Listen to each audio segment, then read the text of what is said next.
იძულებით გადაადგილებულ პირთა ლტოლვილთა და გასახლების სამინისტროს შიდა აუდიტის დეპარტამენტმა 5 არალეგალური საწყობი აღმოაჩინა.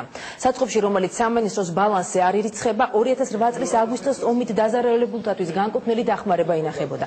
როგორც მინისტრმა დავით დარახველიძემ პრესკონფერენციაზე განაცხადა, სახელმწიფომ ფულადი და მატერიალური სახსრების დიდი ოდენობით ზარალი ნახა. 2008-2009 წლებში დაზარალებულთა დასახმარებლად სახელმწიფო ბიუჯეტიდან სულ 15,9 მილიონი ლარი გამოიყო.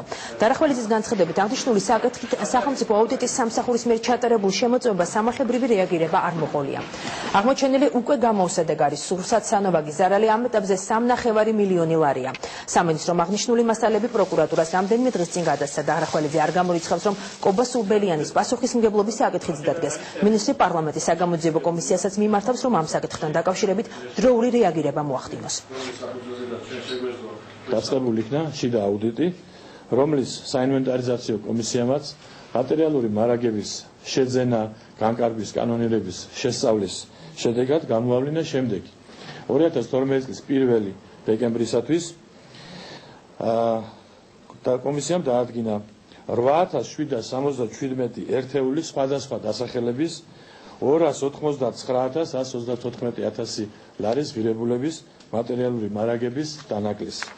საწყობებში აღირიცხა 1172 ცალი 40,000-მდე ლარის ღირებულების გაზის ბალონი, გაზით დადენილი, რომელიც შეძენილი იყო 2009 წელში და დღემდე ინახება საწყობებში. სამინისტროს ბალანსის საწყობები ვერ იქნებოდა, იმიტომ რომ არ არის სამინისტროს საკუთრება. ეს არის კერძო საკუთრება და სამინისტროს გაფორმებული ხელშეკრულება ამ საწყობებთან სხვადასხვა ნივთების დასასაწყობებლად, შესანახად და საჭიროების მიხედვით დასარიგებლად. პირველი პარტია დარიგდა და მე 2008 წლის რუსული ოკუპაციის შედეგად დაზარალებულ ადამიანებს დაურიგდათ შეშიზღუმელები და ასე შემდეგ აღარ ჩამოხლი და არსებობს რეზერვები და მარაგები, რომელიც მას შემდგომ პერიოდში განხორციელებულ განსახლებების პარალელურად გამოიყენებოდა ცარიელ კედლებში ხوار შევასახლებდით ხალხს, ხო?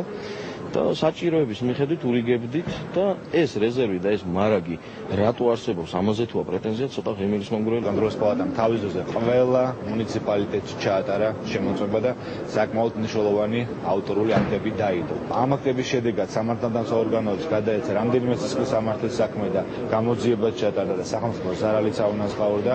ამიტომ ეს საკითხები ღია არის.